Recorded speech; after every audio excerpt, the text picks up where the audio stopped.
Olá, meu nome é Thiago e no vídeo de hoje a gente vai falar sobre trocas, processos, espaços, potências, pulsões e atravessamentos. Que delícia! E se você tá chegando por aqui pela primeira vez, nesse canal a gente fala sobre cultura pop e a fragilidade da condição humana. A gente geralmente trabalha com o formato de vídeo ensaio por aqui, mas o que aconteceu é que eu acabei de voltar de férias e não deu tempo de preparar aquele vídeo do jeitinho que todo mundo gosta. Então hoje eu vou responder perguntas da audiência. É isso mesmo, hoje é dia de A Hora da Hora. Vocês perguntam e eu respondo.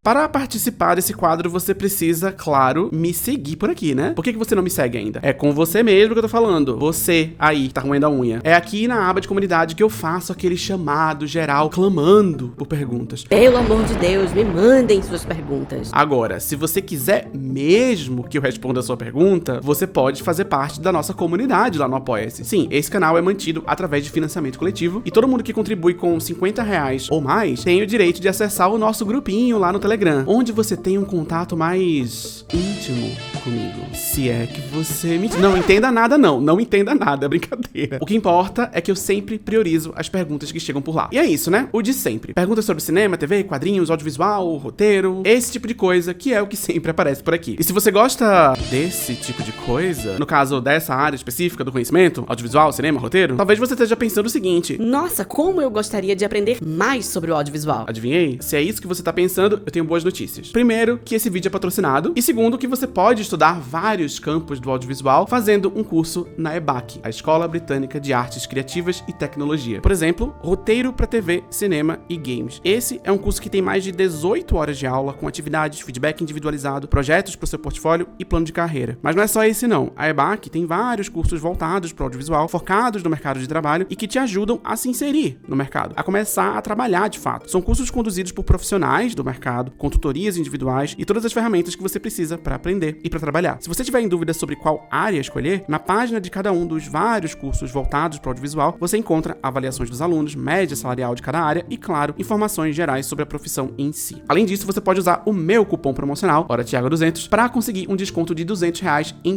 qualquer curso. E não é só audiovisual não, tem várias outras áreas também. O link tá aqui na descrição do vídeo, vai lá, clica e seja muito feliz. Agora, finalmente, vamos para as perguntas. A primeira pergunta veio da Ana Cláudia. Ela perguntou o seguinte: o que você acha da, entre aspas, limpeza que está sendo promovida em diversas obras literárias e quadrinhos para a remoção e edição de conteúdos considerados racistas, homofóbicos e misóginos? Corremos o risco de perder a essência dessas obras e usá-las para pensarmos o presente? Ok, um pouco de contexto. Na semana passada saiu uma notícia de que os livros da Agatha Christie estavam sendo editados para remover frases racistas. A mudança foi anunciada pela editora HarperCollins, que já vem mexendo nos livros da autora desde 2020. Além disso, em 1977, o livro O Caso dos 10 Negrinhos teve o título modificado para E Não Sobrou Ninguém. E esse tipo de mudança vem sendo implementada com outros autores também, como o Ian Fleming e o Roald Dahl, por motivos parecidos. Supostamente manter essas obras relevantes para os dias de hoje.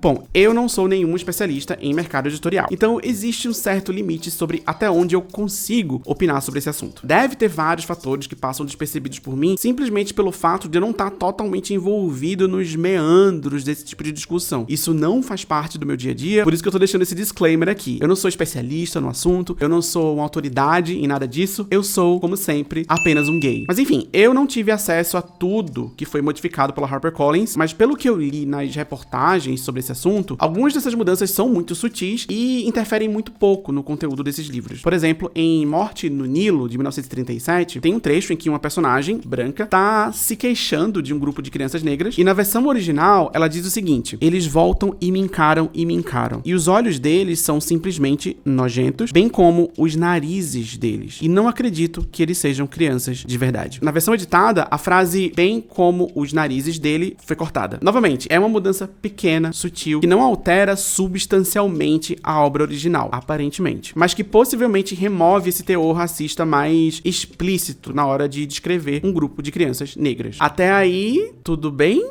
Não, né? A gente precisa entender que um livro como esse, que já tá em domínio público, inclusive, também é um documento histórico. Ele revela, entre muitas outras coisas, a banalidade com a qual o racismo se reflete numa simples fala escrita por uma mulher branca. Simplesmente fingir que o racismo não existia, tanto nesse quanto em vários outros casos, é a maneira mais preguiçosa e errada, na minha opinião, de lidar com essa situação. Se um escritor clássico é ou era racista, eu quero saber que ele era racista. Eu quero que as futuras gerações saibam que aquela obra usa uma linguagem datada ou apresenta valores que não condizem mais com os nossos tempos. Se você tá preocupado com o teor racista de um livro que você quer publicar, você, no caso, sendo uma editora, isso pode ser uma oportunidade de educação, de aprendizado e iniciar uma conversa sobre o legado problemático da obra e de quem escreveu ela. Uma solução possível seria manter a frase do jeito que ela foi escrita e adicionar uma nota de rodapé ou um prefácio contextualizando essas coisas. Se existe mesmo essa preocupação, se essa preocupação é genuína, que tal, por exemplo, você abrir um espaço para um crítico literário negro ou uma crítica literária negra, para essa pessoa escrever um comentário mais elaborado sobre aquele tema. Pode ser um prefácio, um pós-fácio, uma orelha, sei lá. Existem muitas maneiras de lidar com essa situação que não envolvem suprimir o conteúdo que já existe ou fingir que aquela frase racista nunca existiu. Mas eu acho que anunciar pra imprensa que você vai mexer no conteúdo original de um livro clássico rende mais compartilhamentos raivosos, né? Será que é realmente uma preocupação com temas sensíveis ou apenas marketing? Próxima pergunta que mandou foi a Malu. Queria saber o que tem achado de Swarm. Acha que o tema culto está tendo seu comeback? Ok, vamos lá. Eu vou aproveitar essa pergunta pra falar algumas coisas que eu venho pensando desde que eu assisti essa série. Nada muito profundo, mas já que a gente tá aqui, né? Vamos contextualizar primeiro. No mês passado, estreou uma série no Prime Video chamada Swarm, ou Enxame, em português. Ela foi criada e produzida pelo Donald Glover, junto com a Janine Neighbors. E é basicamente a história de uma serial killer que é muito fã de uma cantora famosa fictícia chamada Naija, que definitivamente não é a Beyoncé, porque é a pergunta. E essa pessoa sai por aí, basicamente, assassinando brutalmente todo mundo que fala mal da sua ídola. Ídola? Musa. É mais ou menos isso, mas na verdade não é nada disso. É um pouco mais complicado porque a gente vai entrando um pouco na psique dessa personagem, e a série embarca com muita frequência no surreal, no sonho, no delírio, e nos limites estranhos entre a realidade e os devaneios de uma personagem complicada. A trama também passeia por diferentes gêneros narrativos e cada episódio, isoladamente, funciona meio que como se fosse uma crônica ficcional, meio independente, ou quase independente. Alguns episódios mais do que outros, pra falar a verdade. O que eu tô tentando dizer, basicamente, é que Swarm é uma experiência audiovisual complexa. Nossa, como ela é complexa. É difícil resumir essa série numa frase só, o que não impediu a crítica especializada de definir essa série como uma crítica às fanbases tóxicas. É mentira? Não exatamente, mas é um pouco reducionista na minha humilde opinião. Eu falei um pouco sobre isso um tempo atrás naquele site moribundo lá, o Twitter. Embora eu ache que essa definição, a de que Swarm seria uma história sobre fanbases tóxicas, pode até se aplicar em alguns momentos, a série é muito mais do que isso. E nessa pressa de tentar construir uma interpretação definitiva sobre um produto cultural que a gente acabou de assistir, a gente pode perder várias outras possíveis nuances, experiências, sensações que uma obra de arte potencialmente transmite pra gente. Eu tô falando isso aqui porque eu sinto que é um sintoma dos nossos tempos. A gente assiste as coisas com muita pressa porque tudo é produzido na lógica da pressa, da maratona, do final explicado. A gente sai mastigando assim, tudo bem rápido, e às vezes engolindo umas interpretações pré-moldadas. Esse filme é sobre isso, essa série é sobre isso, é assim que você deve interpretar essa história. Estreou, maratonei, interpretei. Próxima temporada. Eu venho tentando fugir um pouco dessa lógica aqui neste humilde canal, mas eu nem sempre consigo porque, afinal, eu sou, acima de tudo, humana. Dito isso, eu gostei muito de Swarm e eu acho que tem muito mais dessa série além da fanbase tóxica. Tem muitas outras coisas ali ecoando em diferentes intensidades e volumes, e às vezes a gente precisa de tempo pra perceber as coisas, pra sentir as coisas, pra ser impactado pelas coisas. Resumindo, eu ainda tô digerindo essa série. Quando eu tiver algo novo pra falar sobre ela, eu volto aqui, eu juro. Próxima pergunta é do Silvino. Eu ainda não tinha visto nada de cinema indiano e fiquei completamente encantado com RRR. Fazia tempo que um filme de ação tradicionalmente heróico não me pegava tão forte assim. Qual a sua familiaridade com esse universo de cinema indiano, tipo Bollywood e tal? Você curte ou já viu algo? RRR, já assistiu? É um filme indiano lançado no ano passado e que foi indicado ao Oscar em apenas uma categoria. Olha que injustiça, a categoria era de melhor música.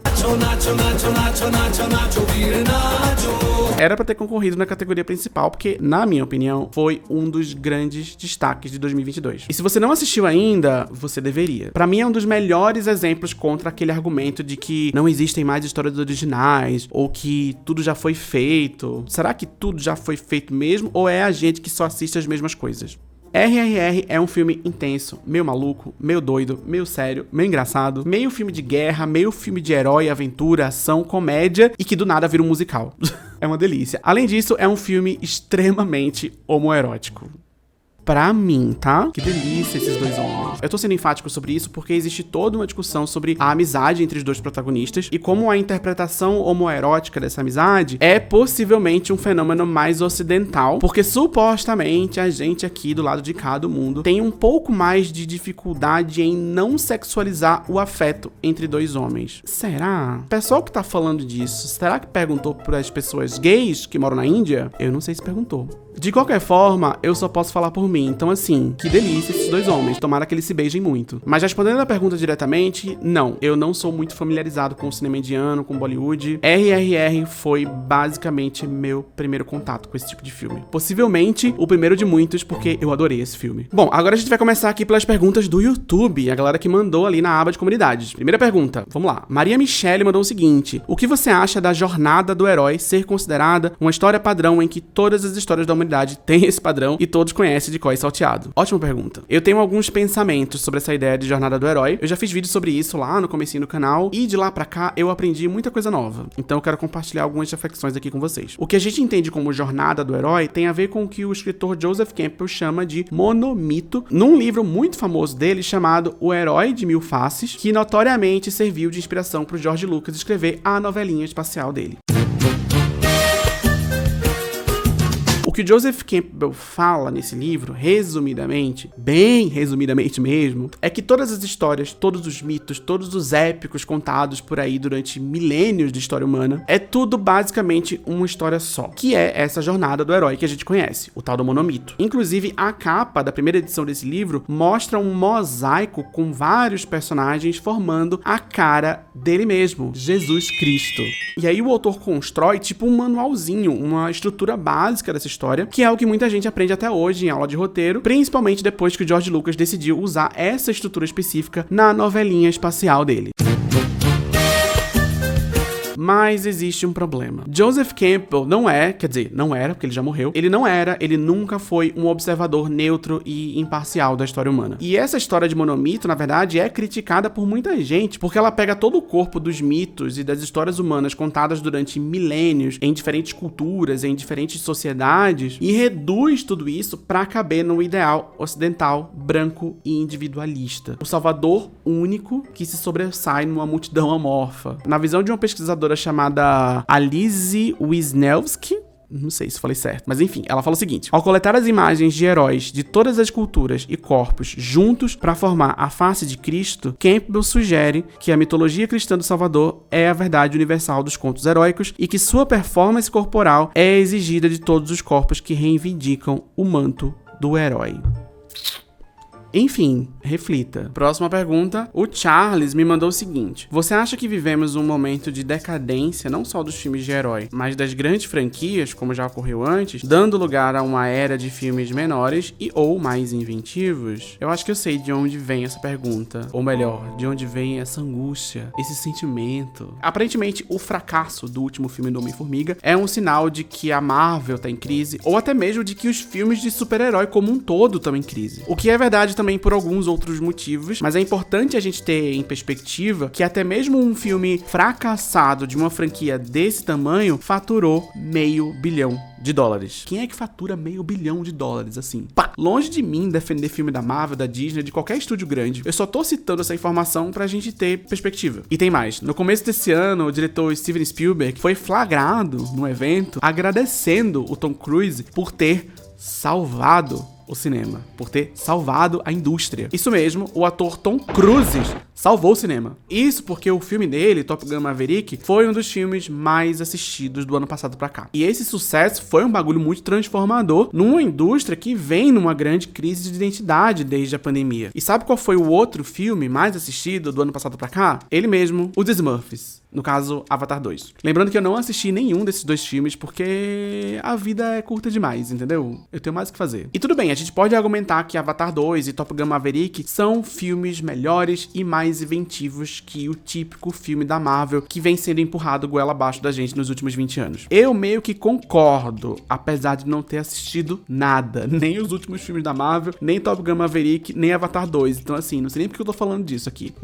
Mas enfim, o que o sucesso de Top Gun Maverick e Avatar 2 mostra, pra mim, uma pessoa completamente burra que não assistiu nada, é que as pessoas, de uma forma geral, ainda estão em busca desse espetáculo, dessa pirotecnia visual. É meio que pra isso que ainda vale a pena pagar o ingresso de uma sala de cinema pra muita gente. Pode não ser pra você, pode não ser pra mim, mas pra muita gente é. E quem tem condições de proporcionar essa experiência, essa pirotecnia, com a qualidade e a linguagem necessárias pra levar uma galera pra sala de cinema, são esses grandes estúdios, as grandes franquias e o ator Tom Cruise. E talvez Keanu Reeves com John Wick 4. O ícone bissexual Keanu Reeves. Pelo menos parece que é essa a tendência. De que o Keanu Reeves vai se assumir como bissexual e de que as pessoas só querem ir pro cinema pra assistir pirotecnia visual. Eu não tô dizendo que eu necessariamente gosto dessa tendência. Talvez sim, talvez o Keanu Reeves bissexual. Mas é o que eu consigo observar daqui, da minha humilde residência. Não foi minha intenção rimar. Agora sim, claro, essa não é a única história que dá pra gente contar sobre a indústria cinematográfica. Tem várias outras coisas acontecendo também. As pessoas não estão assistindo só Avatar 2 e Top Gun Maverick. Mas não dá pra ignorar que os dois filmes faturaram mais de $1 bilhão em bilheteria. Isso é muito dinheiro. Eu não vejo nenhum outro filme menor ou mais inventivo conseguindo esses números hoje em dia. O que a gente faz então, né? A gente fica na torcida pelo filme da Barbie. Hi, Barbie!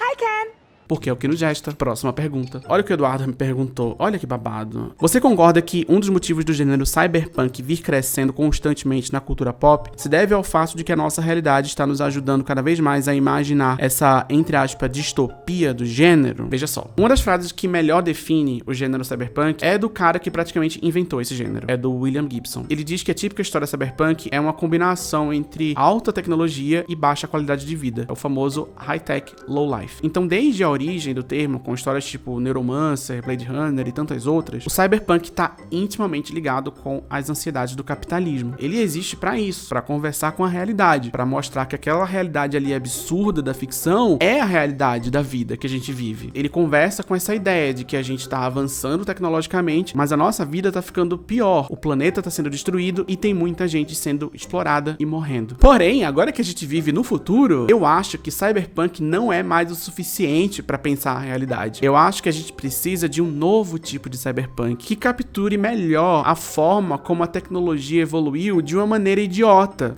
Eu não acho que a gente vive mais nesse paradigma de high-tech low-life. Porque veja só, de 3 em 3 meses, nos últimos, 10 anos, e mais intensamente nos últimos 5 anos, a gente vem sendo bombardeado por uma nova tecnologia supostamente disruptiva, que só serve, na verdade, para inflar uma bolha econômica, até a próxima nova tecnologia disruptiva aparecer. Ano passado só se falava em NFT. Aí vem o Neymar lá e compra aquele desenho de macaco, e fica usando os desenhos de macaco. Um monte de desenho de macaco na internet. Tecnologia disruptiva. Aí depois vem não sei o que de metaverso e o pessoal gastando dinheiro pra comprar terreno no Decentraland. Sei lá que diabo é isso. Segundo, se a gente vai comprar um terreno, dependendo da plataforma, a gente precisa comprar um terreno pra ser um builder, né? E agora o assunto do momento é inteligência artificial, que é basicamente uns manezão de tech ensinando o papagaio a fingir que é gente. E depois assustado porque, nossa, Será que o papagaio realmente virou gente? é isso que acontece todos os dias. Tudo isso numa tentativa desesperada de inflar uma bolha econômica e sucatear a mão de obra de todo mundo, baseado numa tecnologia que é definida por alguns especialistas como um autocompletar muito sofisticado. Então, assim, tinha que ter um novo tipo de cyberpunk com um novo lema. Em vez de high-tech low-life, alta tecnologia, baixa qualidade de vida, podia ser assim: vida horrível, tecnologias imbecil. Desse jeito mesmo. É com vocês, escritores. Próxima pergunta. A próxima pergunta que mandou foi o Caio. Você acha que um personagem complexo precisa ser babaca?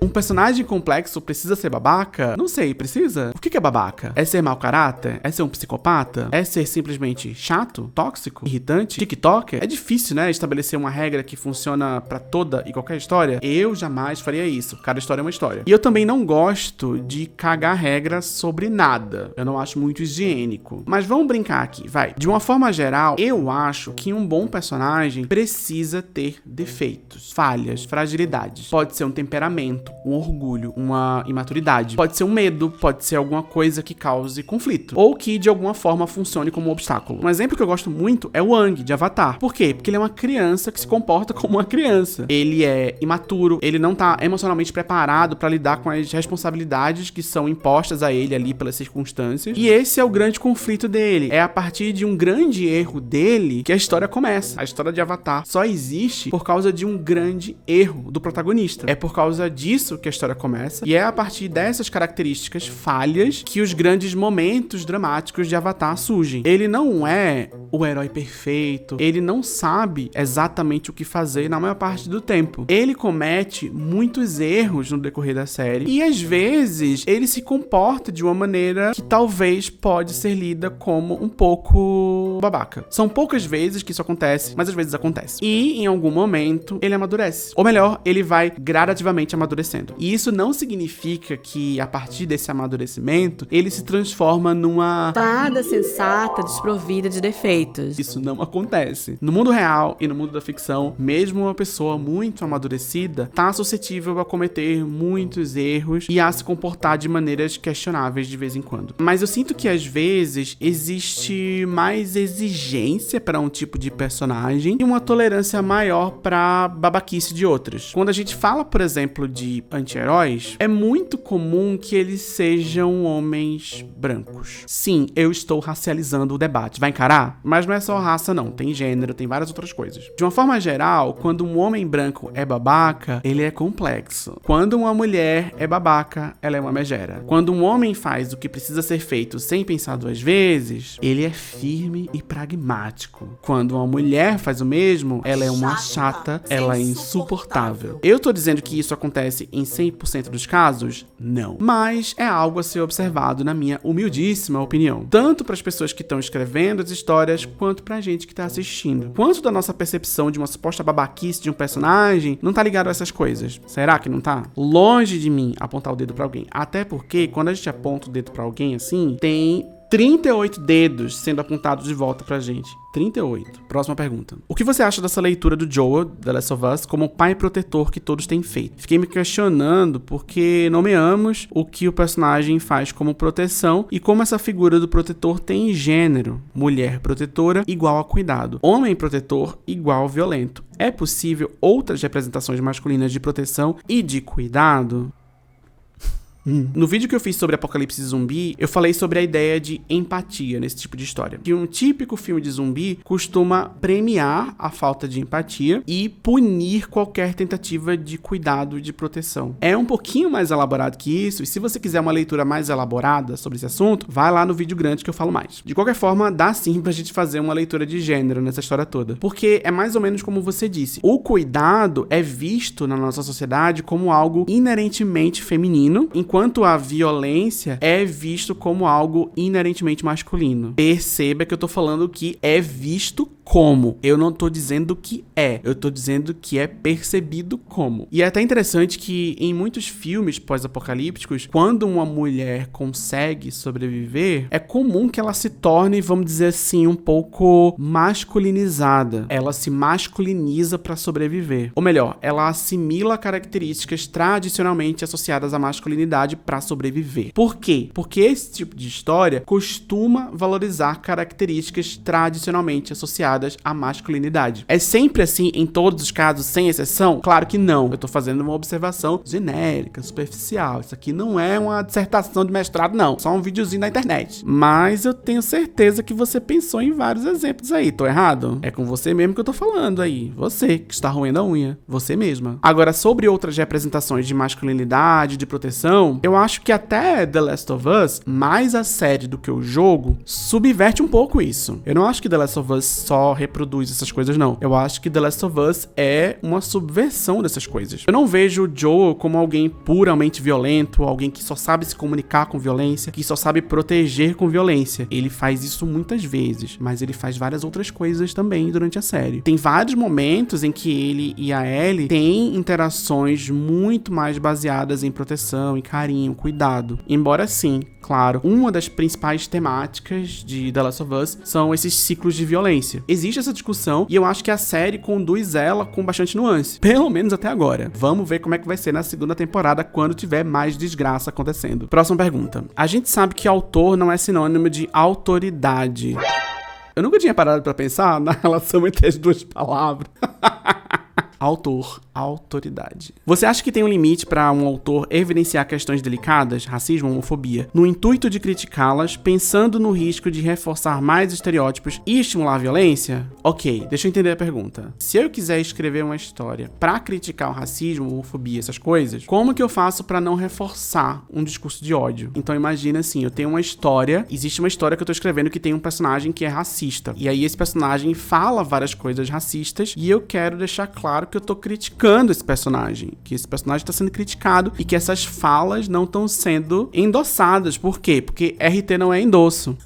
Como que eu faço pra não reforçar discurso de ódio? Como é possível fazer isso? Eu não sei, gente. Eu sou burra. Mó difícil, pergunta difícil. Mas vamos lá. Eu tava assistindo esses dias um vídeo sobre a série The Office. E nesse vídeo, a atriz Megyn Kelly? Não sei. Ela diz que The Office jamais poderia ser feito hoje em dia porque o Michael Scott fala muitas barbaridades. Ele fala muitas coisas horríveis e as pessoas ficariam indignadas com tanta coisa horrível que ele fala. Por quê? Porque, nossa, como o mundo é sensível hoje em dia. A gente não pode fazer uma piada. E aí um outro ator da série, que eu não vou lembrar quem é agora, ele fala que, na verdade, pra cada absurdo que o Michael Scott fala, tem 15 outros personagens reagindo de forma absurdada àquelas coisas horríveis que ele falou. Reagindo, discordando, apontando de alguma forma pro absurdo que tá sendo dito. E eu acho que, em grande parte, é por isso que aquelas olhadas pra câmera em The Office funcionam tão bem. Porque a série acaba se tornando muito didática em dizer, epa, isso aí tá errado. Isso aqui não é ok, sem parecer um programa educativo ou algo do tipo. A crítica estava inserida organicamente na história. É sempre perfeito todas as vezes que acontece? Não, claro que não. Nem sempre funciona com esse objetivo específico, mas aparece ali. Tá ali. Então eu acho que é sempre interessante a gente tentar oferecer um contraponto. Algum tipo de contraponto. Não precisa ser um contraponto literal. Se tem um personagem falando algum absurdo, alguma coisa errada, você meio que contrabalanceia isso com alguma crítica narrativa. A crítica tem que estar inserida ali de uma maneira orgânica e narrativa. Não precisa ser alguém olhando pra câmera e falando, epa, o que aprendemos hoje que isso aqui está errado. Embora que tem gente por aí que, se não tiver isso, a pessoa não entende. Mas enfim, não precisa ser um contraponto literal, uma lacrada. Pode ser uma reação de um outro personagem, pode ser uma situação semelhante sendo administrada de uma outra forma, ou simplesmente alguém quebrando a quarta parede quando o chefe fala alguma coisa completamente idiota. Na dúvida, contrate um roteirista.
Olá, estamos de volta! E eu tenho mais perguntas pra ler. Mentira, não tenho não. Só vim aqui pra avisar que eu sei, esse é o segundo vídeo de perguntas seguido e eu demorei a postar. Não me julgue, eu tô trabalhando, eu tô escrevendo, vai sair vídeo roteirizado, vai sair vídeo ensaio, eu estou escrevendo, eu estou trabalhando. Fique ligadinho aqui. Enquanto não sai vídeo ensaio, fique ligadinho aqui no YouTube porque eu tô postando uns shorts exclusivos. São vídeos que não estão em nenhum outro lugar na internet, só estão aqui no YouTube. Então se você estiver sentindo falta de conteúdo inédito, inédito, dá uma olhada lá nos shorts, porque eu tô postando bastante coisa lá, tá? Enquanto isso, você mesmo, você que chegou aqui no final do vídeo, eu quero saber de você. Deixa aqui um comentário falando que você é bonita, tá? Que você viu o vídeo até o final. Até o final, você viu até o fim. E você é guerreira, você tá aqui comigo. Você tá me dando time watch, então você é perfeita. Deixa um comentário aqui falando assim, eu sou bonita e eu vi o vídeo até o final. Tá? O que eu tinha mais pra falar também? Entra lá no grupo do Telegram, tá? Grupo público. O link tá aqui na descrição do vídeo. Eu tenho postado bastante coisa lá. Com o fim do Twitter, né? Esse site moribundo aí que...